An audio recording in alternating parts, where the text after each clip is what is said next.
हे friends, स्वागत है आपका हसल हेडलाइंस में। एक बार फिर से हम लोग नई वीडियो के साथ आपके सामने हैं। आज हम लोग बात करेंगे क्रिकेट और हॉकी के बीच में कि कैसे कंपैरिजन है, क्यों लोग हॉकी को कम देख रहे हैं, क्रिकेट को ज्यादा आई बॉल्स मिल रही हैं। तो शुरू करते हैं प्रवीण और आशीष के साथ इस डिस्कशन को।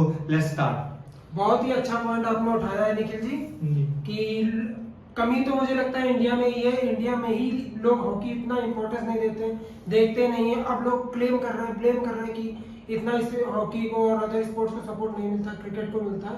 बट एट द एंड दिक्कत कमी कभी कभी इंडिया में भी है। इंडिया के जो हम लोग देखते भी, हम लोग क्रिकेट को हम लोग खुद ही इम्पोर्टेंस इतनी दे देते हैं कि हम लोग हॉकी पे ध्यान ही नहीं देते। पैसे डिस्ट्रीब्यूशन का वो हो रहा कि इंडिया में क्या कहना चाहेंगे प्रवीण जी? पैसे का जो गैप है वो इंटरेस्ट को घटाता और बढ़ाता है। पैसे की अगर आप बात करोगे तो क्रिकेट को जो पर मैच सैलरी मिल रही है वो उनको पर ईयर भी नहीं मिल रही है। तो ये जो डिफरेंस है इसकी वजह से इंटरेस्ट भी लोगों को खत्म हो रहा है। शायद ही कोई हॉकी का प्लेयर होगा जो अपने इंटरेस्ट से खेल रहा होगा हॉकी, वरना अपनी सब सर्विस में जा जाके हॉकी की टीम में सिलेक्ट होकर खेलते गए थे। क्योंकि जो भी कोई बच्चा एडमायर करता है स्पोर्ट्स में खेलने के लिए, उसमें ये बात आ जाती है कि कौन सा स्पोर्ट्स ज्यादा देखा जा रहा है और किसमें फ्यूचर है। वैसे भी इंडिया में ज्यादा लोग स्पोर्ट्स को आज भी प्रेफर नहीं करते। अगर आप पेरेंट्स की बात करेंगे, पहले स्टडी फ्रेंडली नेशन है ये, और उसके बाद भी आप हॉकी बोल देते हैं जो कि फैसिलिटीज भी नहीं है, सिटीज में ग्राउंड भी नहीं मिलते हैं इजिली, तो वो एक और इम्पैक्ट मिल जाता है। आपको पंजाब और हरियाणा से ज्यादा प्लेयर्स देखने को मिलते हैं। पॉइंट है आपका।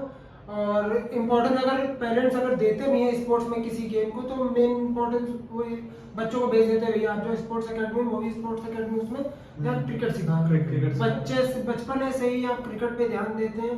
तो या फिर आप अपने बच्चों को खुद ध्यान दीजिए कि वो भी हॉकी में थोड़ा इंटरेस्ट ले, उनको हॉकी के मैचेस दिखाइए, हॉकी में उनको मेजर ध्यानचंद की बातें बताइए जो इंडिया के लिए इतने सारे गोल्ड और सिल्वर मेडल्स, मेन हॉकी का उन्होंने वजूद इतना बढ़िया रखा हुआ है जिसके कारण इंडिया में हॉकी आज जिंदा है।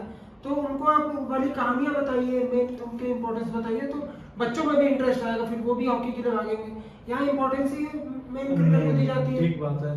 पहले तो मेजरली पेरेंट्स का जो है स्पोर्ट्स को लेकर वो नजरिया एक अलग, उसके बाद भी अगर स्पोर्ट्स के लिए राजी होते हैं तो उसके अंदर भी बाइफरकेशन अलग अलग लेवल पे है। बहुत ही रेयर स्पोर्ट्स हैं क्रिकेट के अलावा जिनको खेला जा रहा है। जैसे ओलंपिक में बहुत सारे स्पोर्ट्स ऐसे थे हमारी टीम ही नहीं थी वहाँ पे, और हॉकी में हम लोग उम्मीद लगाए बैठे हैं। और अगर कहा जाए हॉकी में इंटरेस्ट कितना है किसी को, तो इंटरेस्ट जीरो है।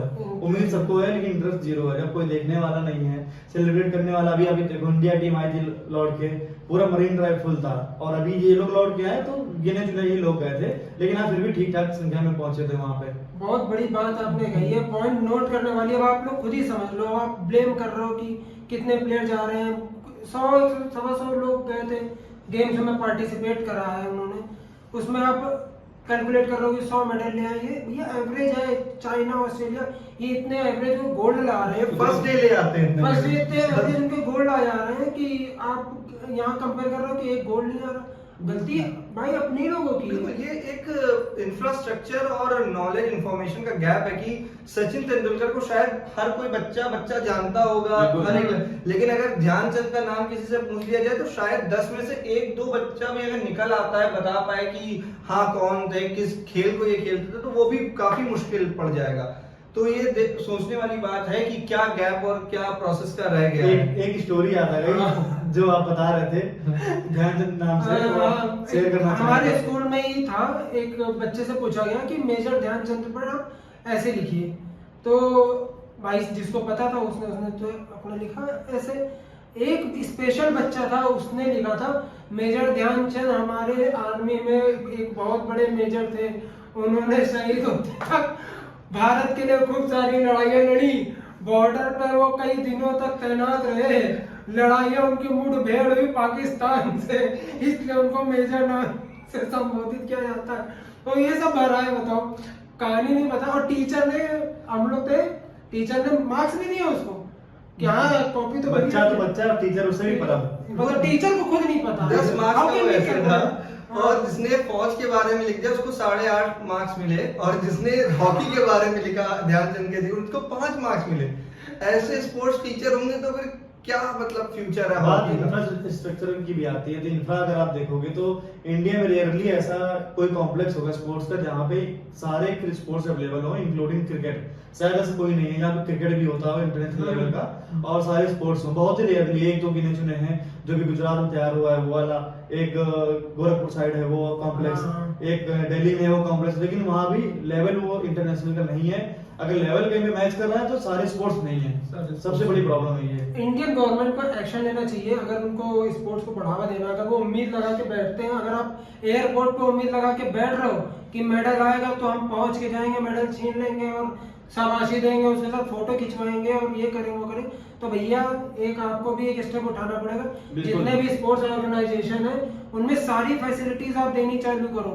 टेनिस हो रहा, टेबल टेनिस हो रहा है, स्विमिंग पूल बना के दो, वो भी स्विमिंग पूल ऐसे छोटे मोटे नहीं, इतने बड़े बनाइए कि ओलंपिक्स के कंपैरिजन में वो हमारे प्लेयर्स भी जाकर उसमें खेल पाए, उसमें जाकर पार्ट ले पाए। तो उनके लिए ये रहो भैया मैं तो इतने छोटे पूल में ट्रेनिंग करता था, ये तो बिल्कुल हमको हाथी पकड़ा दिया, मैं तो चीटी में रहता था। अब जैसे ऐसे नहीं, जैसे कि सैलरी गैप है, अभी इंसेंटिव अनाउंस हुआ है टेस्ट क्रिकेट को लेके, अब आप एनुअल सैलरी पे कुछ बोलना चाहेंगे जो हॉकी के? हॉकी में मैनुअल सैलरी शायद पर हेड आपको मिलती है 7 से 8 लाख के बीच एक साल की, वो साल भर और की। वो कंपेयर कर क्रिकेट में एक वनडे खेलने में मिल जाती है 6 लाख रुपए, T20 का 3 लाख रुपए है, हाँ। टेस्ट का 15 लाख पहले से ही है, उसमें भी इंसेंटिव अनाउंस किया गया है जो इंसेंटिव अभी अनाउंस करा गया है। तो जो फिर कोई अगर खेलना चाहेगा कि मैं हॉकी खेलूं या क्रिकेट, तो हर कोई पेरेंट्स चाहेगा कि जहाँ पे आप सेफ और काफी अच्छा अर्न कर सकें वही स्पोर्ट्स आप खेलें, भले वो किसी भी लेवल के हो, आप चाहे प्राइवेट बोर्ड के लिए खेल रहे हो चाहे आप लीग खेल रहे हो।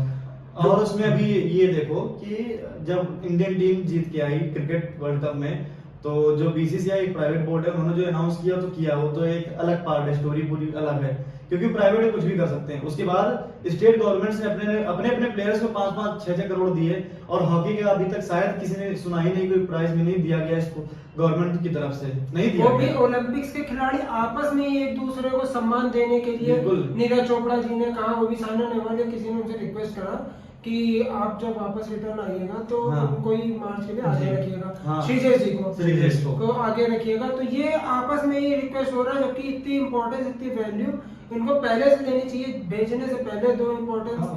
और इनका न जाने कितने लोगों में जानते ही नहीं होंगे कितने प्लेयर्स गए थे, कौन कौन से गेम में इंडियन प्लेयर्स ने पार्टिसिपेट करा था, ये नहीं पता होगा। साइना नेहवाल ने अभी रिसेंट एक इंटरव्यू में बोला कि उनको जेवलिन थ्रो ऐसा कोई इवेंट होता है वो पता ही नहीं था जब तक नीरज चोपड़ा ने मेडल नहीं जीता था। अभी भी बहुत सारे इवेंट्स हैं जिनके बारे में पता ही नहीं लोगों को, अभी बिल्कुल हार नहीं सारे पता। प्लेयर तो नहीं पता, अभी जीत जाएंगे जहाँ वो छाती पे स्टार लग गया तब कहेंगे देखा देखा देखा। तो ये ऐसा, फिर आप उम्मीद छोड़ दो। गवर्नमेंट भी भेदभाव कर रही है ना, गवर्नमेंट हाँ। स्टेट गवर्नमेंट हो जाए सेंट्रल भेदभाव तो कर ही रही है। अब आपने पॉलिसी की बात कही, तो सिमिलरली जैसे स्पोर्ट्स कोटा था ही नहीं भारत रत्न की कैटेगरी में, बिल्कुल। और सचिन को स्पेशली देने के लिए, सचिन के लिए नो हिट, वो he is also a legend, तो उनको भारत रत्न मिला, हम लोग काफी खुश हैं उनको मिला। लेकिन अगर आप स्पोर्ट्स में वो गेट ओपन कर रहे थे तो ध्यानचंद को भी कंसीडर करके देना चाहिए था। इनफैक्ट कंसीडर क्या, आपको पहले ध्यानचंद देन सचिन को देना चाहिए था। वैसे भी अब तक मिल जाना चाहिए था ध्यानचंद जी को, अब इतना टाइम वेट करने का कोई पॉइंट नहीं। 3 गोल्ड मेडल ला के दिए उन्होंने बैक टू बैक 3 ओलंपिक्स में, हॉकी का जादूगर बोला गया, और कई 100 गोल मारे हैं उन्होंने, बिल्कुल। कई 100 गोल मारे हैं। पॉइंट भैया, इंडिया का नेशनल गेम हॉकी का वजूद एक तरह से कायम करके गए मेजर ध्यानचंद जी, जिन्होंने लगातार गोल्ड जीतवाए हैं, सिल्वर है, अप्रोक्सीमेटली 14 मेडल्स है, 13 एग्जैक्ट काउंट है। 13 एग्जैक्ट काउंट है ओलंपिक्स में जो हॉकी में मिला है। तो अब जो मिल गया वो भी इतना फाइटिंग गेम हुआ, बट ऐसा कि आप उनको भारत रत्न देने के बजाय आप रूल पूरा चेंज करके आप सचिन जी को दे रहे हो, नो डाउट कुछ उनके लिए कुछ वो नहीं है, बट इंडियन गवर्नमेंट को और इंडिया में थोड़ा ध्यान देना चाहिए कि अगर कोई अच्छा करके आ रहा है उनको दीजिए, आप उनको भी अवार्ड करिए, उनका भी नाम करिए। अब नीरज चोपड़ा का नाम तब से ही हो रहा जब नहीं जीते, कोई नहीं जानता, कोई नीरज चोपड़ा भी कोई नहीं जानता, आपको स्पोर्ट्स को बढ़ावा देना है तो ऐसे करिए, नहीं देना तो जीत के आए तब भी कुछ ना दीजिए, क्योंकि आप बढ़ावा ही नहीं दे रहे। बढ़ावा देने के बाद जब वो बिल्कुल तैयार हो जा रहे हैं, जब छाती स्टार लग गया तो स्टार लेने पहुंच जा रहा है। पाकिस्तान वाली हरकतें ना करिए। पाकिस्तान के जो प्रधानमंत्री है वो अरशद नदीम स्टेशन पहुंचे तो वो क्या नाम एयरपोर्ट पे स्वागत करने के लिए पहुंचे। अब लोग मजाक उड़ा रहे हैं कि स्वागत करने इसलिए पहुंचे थे कि जो पैसा वो जीत के ला रहे हैं वो छीन लेंगे। बिल्कुल, तो ये सब हरकतें नई शोभा देती हैं। और अगर आप एक स्पोर्ट्स को बढ़ावा दे रहे हैं, आप जैसे हरमनप्रीत सिंह जब आए तो वो सबसे पहले ध्यानचंद के स्टैचू पे गए, उनको समर्पित किए और उनको नमन किया। तो अगर कोई उस स्टैचर का प्लेयर रहा है अपने देश में तो ये करना चाहिए कि आप उनको भी उसी लेवल का सम्मान दें जो क्रिकेट में आपने दिया। अगर आपको एक वर्ल्ड कप सचिन तेंदुलकर जीत के भारत रत्न अगर दिलवा सकते हैं, और उनके भी कई अचीवमेंट है, मैं एक वर्ल्ड कप पे नहीं फोकस कर रहा, तो 3 ओलंपिक मेडल्स, जैसा कि प्रवीण ने अभी बोला कि 1928, 32 और 36 में लगातार 3 गोल्ड मेडल, तो बहुत बड़ी बात है। फिर उनको रिकॉग्निशन ना मिल के भारत रत्न ना मिलना, ये काफी निराशाजनक है। ये भी नहीं उनका खेल, ये भी नहीं कि कुछ खराब था उनको, तो ये भी कहा जाता है उनकी हॉकी चेक होती थी कि कई मैच में उनको कुछ ऐसा तो नहीं लगा कि खेल रहे कि बॉल खींच ले रहे हैं ऐसे। मतलब आप समझ लो किस लेवल के प्लेयर थे वो, जो यहाँ डोप टेस्ट ही होता था वो उनकी हॉकी के साथ टेस्ट हो रहे थे। आप समझ लो, बिल्कुल, हिटलर तक ने उनको जो कहानी है कि उनको अपने यहाँ बुलाया कि आप जर्मनी के लिए खेल लीजिए, अपार्ट की आप इंडिया के लिए खेल रहे हैं। इतना बेहतरीन खिलाड़ी अगर कहीं धूमिल हो रहा है तो काफी दुखद है। स्पोर्ट्स कल्चर के लिए काफी बड़ी बात है, इंडियन स्पोर्ट्स कल्चर कहाँ जा रहा है। 570 गोल है कुछ 100-150 कुछ मैचों में जी, कम तो नहीं है। और उसके बाद अभी हॉकी का जो इस लेवल पे आई है फिर से, तो ये प्लेयर्स का स्ट्रगल है। और मेरा मानना ये है कि अगर आप स्ट्रगल के साथी नहीं है तो सक्सेस के साथी नहीं बन सकते आप, नहीं बन सकते, बिल्कुल नहीं होना चाहिए आपको। और जो ये टीम पहुंची अपने दम पे पहुंची है, अपने दम पे पहुंची है। और अगर सपोर्ट मिलता गवर्नमेंट से तो शायद ये गोल्ड मेडल इनका था। और शायद ये टीम इसलिए पहुंची क्योंकि ध्यानचंद के, मतलब काफी बड़ी बात है, लेकिन ध्यानचंद के भी के सिमिलर लेवल का एक श्रीजेश नाम का खिलाड़ी आपके उसमें खेल रहा है। बड़ी बात, जो फील्ड गोल नहीं दे रहा, लेकिन वो फील्ड गोल होने नहीं दे रहा। ये देखने वाली बात होगी। चलिए अभी तो सबको पता है कि श्रीजेश हॉकी गोलकीपर थे, अब ये देखने वाली बात होगी 5-6 महीने बाद कोई याद रखता है। वो यार बिल्कुल बहुत बड़ी बात आप बोल रहे हैं। 5-6 महीने बाद ये सब पता चल जाएगा कि याद रखता है कि नहीं। फिर जब कॉमनवेल्थ गेम्स, एशिया गेम्स या ये फिर से ओलंपिक्स होंगे तभी याद करेगा। हाँ, जब कोई मैच से मिस हो गया, किसी भी ना हो, हम लोग एज इंडियन फैन, लेकिन एक गेम का पार्ट है कुछ मोमेंट में मिस हो जाना किसी भी खिलाड़ी से, तब हम लोग श्रीजेश का वही टैग बनाएंगे कि श्रीजेश ये करते थे, वो करते थे। आप भूल ही क्यों रहे हैं इतने बड़े खिलाड़ियों को? मैंने एक वीडियो देखा, उसमें एक यूट्यूबर थे कोई, तो वो गए कनॉट प्लेस सीपी में, तो वहां पे उन्होंने पूछा, एक दो इन्फ्लुएंसर का स्टाइल करके पोस्ट करके पूछा कि इसका नाम बताइए, लोगों ने फटाक से बता दिया। और ही फिर उन्होंने पूछा इंडियन टीम में गोलकीपर कौन है, कोई नहीं बता पाया। 10 लोग थे वहां पे, 3 नाम पूछे उन्होंने, 3 इन्फ्लुएंसर और ये इंस्टाग्राम के ये छपरी और इन सब के कि बिग बॉस कौन जीता था, तो उसने बता दिया।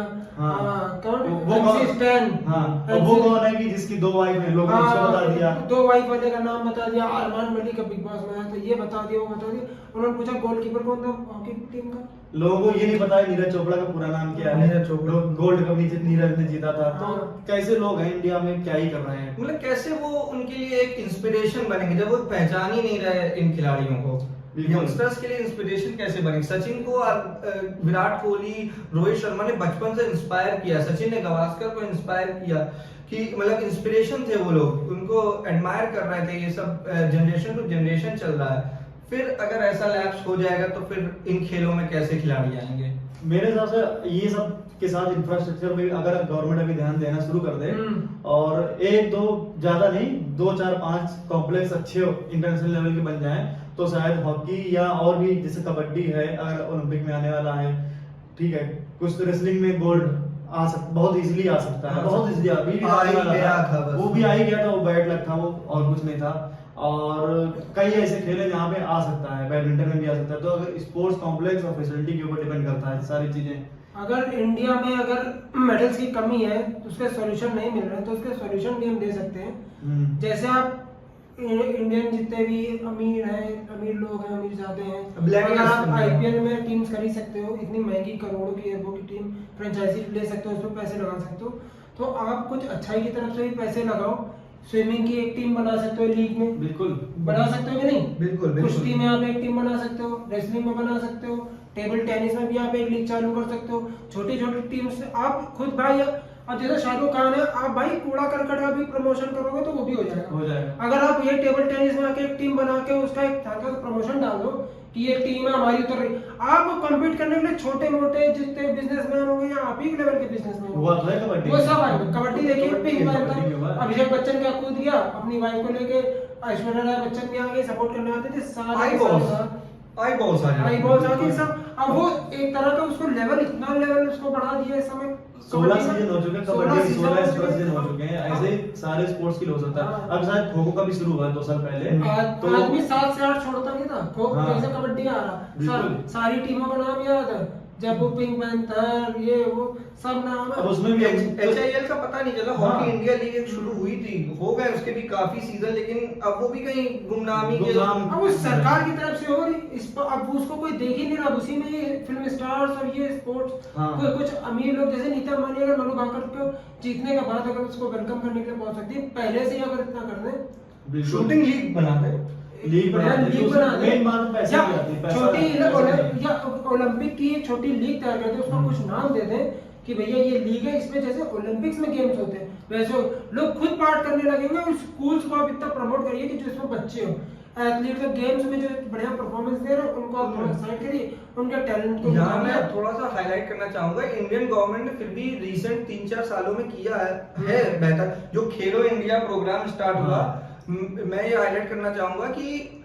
जो मनु भाकर और नीरज चोपड़ा निकल के आए हैं, वो निकले हैं खेलो इंडिया मूवमेंट से। मनु भाकर ने अभी पेरिस में जाने से पहले भी प्राइम मिनिस्टर से जो कन्वर्सेशन किया, उन्होंने ये जिक्र किया कि वो पिछली बार भी खेलो इंडिया में ही जीती थी, उसके बाद उनको पिकअप किया गया वहां से और नेशनल ट्रेनिंग सेंटर में लेके गए और आज वो ओलंपिक में 2 मेडल्स लेके आई हैं। सिमिलरली नीरज चोपड़ा भी खेलो इंडिया मूवमेंट से जुड़े रहे और फिर वहां से वो पिकअप होके ओलंपिक्स तक का सफर। तो गवर्नमेंट इनिशिएट कर रही है, लेकिन नेशनल लेवल पे फंड्स लिमिटेड होते हैं क्योंकि कई नंबर ऑफ थिंग्स आपको मैनेज करनी है, सिर्फ स्पोर्ट्स ही नहीं। लेकिन अब जैसे कि अभी बात इन्होंने कही, जो बिलियनियर्स हैं इंडिया में वो इन्वेस्ट करें आके, वो नई नई लीग्स स्टार्ट करें, जैसे ISL चल रहा है फुटबॉल में। तो HIL क्यों पीछे हो गया? HIL ISL से पहले आया था, अब मैं देख रहा हूँ ISL ऊपर आता है, HIL तो कहीं पता नहीं कहाँ। वही बात आती है ना, हॉकी में पैसा- शायद जॉन इब्राहिम आए थे, जॉन इब्राहिम आए थे हाँ, प्रमोट हाँ। करने के लिए हॉकी में, बट इतना कुछ रिस्पांस मिला नहीं। बट अगर आप लोग भी 1-2 मैच जाके देख लोगे, रिक्वेस्ट है हाँ। स्पॉन्सर कीजिए और फिर खुद जाके देखिए भी। आप ये चक्कर में पब्लिक आएगी, जब पब्लिक आएगी तो एड्स आपको इतने अपने आप मिलने लगेंगे बिल्कुल कि अलग लेवल। फिर उसमें जब जितने ज्यादा प्लेयर, अभी हम लोग को चूज करने में, टीम चूज करने में 20 में 10 चूज करने में, किसी को भी चूज कर लेंगे। फिर हमारे पास ऑप्शंस होंगे, जब लीग हाँ। मैच होंगे हम अलग अलग टीम से अलग अलग प्लेयर्स निकालेंगे, अपने आप निकालेंगे प्लेयर, फिर वो इतनी अच्छी परफॉर्मेंस करेंगे। गेम के जो इतने क्या हमारे इतनी ट्रिक व्रिक यूज कर लेते हैं आदमी। आप टेबल टेनिस देख लो, टेबल टेनिस में देख लो चाइना वाले ने कैसे कैसे गोल करा, ऐसी स्विंग मार रहा है कि बॉल बंदे तक पहुंच नहीं रही, वो अपोजिशन से टीप खा के वापस चली जा रही। इतनी ट्रिक अब आदमी को पता ही नहीं। रैकेट में इतनी बात वो आती है इंटरेस्ट की। जब बिजनेसमैन भी नहीं कूद रहा है क्योंकि पैसा नहीं मिलेगा उसको, इंटरेस्ट और पैसा दोनों कॉम्प्लीमेंट है एक दूसरे के। इंटरेस्ट नहीं लोग लेंगे और उसका पैसा बर्बाद आएगा। अगर वो इंटरेस्ट और पैसा एक साथ मिला के डाल दें तो कुछ काम बन सकता है, वरना बहुत मुश्किल है। तो इसी के साथ ये चर्चा आज के लिए हम लोग कंप्लीट करते हैं दोस्तों। ये एक सेशन था हॉकी और क्रिकेट के कंपैरिजन का, कि कैसे हम लोग थोड़ा सा ज्यादा झुक जाते हैं क्रिकेट की तरफ और कुछ स्पोर्ट्स को, और जो बाकी स्पोर्ट्स जिनसे हम लोग ओलंपिक के लिए उम्मीद करते हैं वो हम लोग 4 साल में एक ही बार उनकी तरफ मुंह मोड़ के देखते हैं कि क्या चल रहा है उनमें। तो उम्मीद करते हैं आने वाले इन 4 सालों में लॉस एंजलिस से पहले कुछ और अच्छे इंफ्रास्ट्रक्चर डेवलप होंगे और अच्छे रिजल्ट्स आएंगे LA 28 में। थैंक्स आशीष, थैंक्स प्रवीण। हम लोग नेक्स्ट वीडियो के साथ आपके सामने फिर से आएंगे।